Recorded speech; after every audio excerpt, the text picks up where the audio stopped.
ஒரு 3 டேஸ் செஷன்னு சொல்ட்டு, அவங்க என்ன சொன்னாங்க அப்டின்னா வந்துட்டு, ஆ ஒரு 3 டேஸ்ல வந்துட்டு Amazonல வந்துட்டு செல் பண்றதுக்கு நெறைய ஸ்ட்ராட்டஜிஸ் குடுத்தாங்க. அந்த ஸ்ட்ராட்டஜிஸ் வந்துட்டு உண்மையாலுமே சொல்றேன் பயங்கர கன்ஃப்யூசிங்கான ஒரு ஸ்ட்ராட்டஜி. அது எல்லாத்துக்குமே ஒர்க் ஆகாது. அதுக்கு வந்து நம்ம நெறைய சாஃப்ட்வேர்ஸ் நம்ம பை பண்ணி தான் அந்த ஸ்ட்ராட்டஜிய நம்ம வந்து ஒர்க் பண்ணி பார்க்கணும். ஸோ அதனால என்னன்னா, நம்ம அதிகமா அதுல ஹியூஜா இன்வெஸ்ட் பண்ற மாதிரி வரும். பட் ஆரம்பத்துல அது எதுவுமே அவங்க ரிவீல் பண்ண மாட்டாங்க.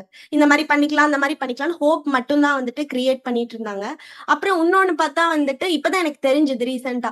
என்னன்னா, ரிவ்யூஸ் போடுறாங்க இல்லையா? அந்த ரிவ்யூஸ் வந்து எப்படின்னா, அந்த கிளாஸ்லயே வந்து 3 டே வந்து சொல்லுவாங்க. நீங்க வந்து இந்த மாரி ரிவ்யூஸ் போட்டீங்கன்னா, ட்ரஸ்ட் பைலட்ன்னு சொல்லிட்டு ஒரு வெப்சைட் இருக்கு.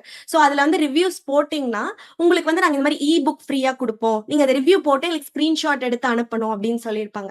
நானும் வந்துட்டு ஓகே இதுவரைக்கும் ஓகேவா தான் போயிருக்கு அப்படின்னு சொல்லிட்டு ஆப்வியஸா நம்ம பாசிட்டிவா தான் அனுப்புவோம் ரிவ்யூ. அப்பதான் நம்ம வந்து அத அவங்களுக்கே அனுப்ப முடியும். ஷேர் பண்ண முடியும். ஏன்னா இன்னாருன்னு நம்ம ரிவீல் பண்ணிருவோம் இல்லையா? ஸோ அதனால வந்துட்டு ரிவ்யூ போட்டு அனுப்பிச்சோனே எனக்கு புக் கிடைச்சது. அந்த புக் நான் படிக்கல.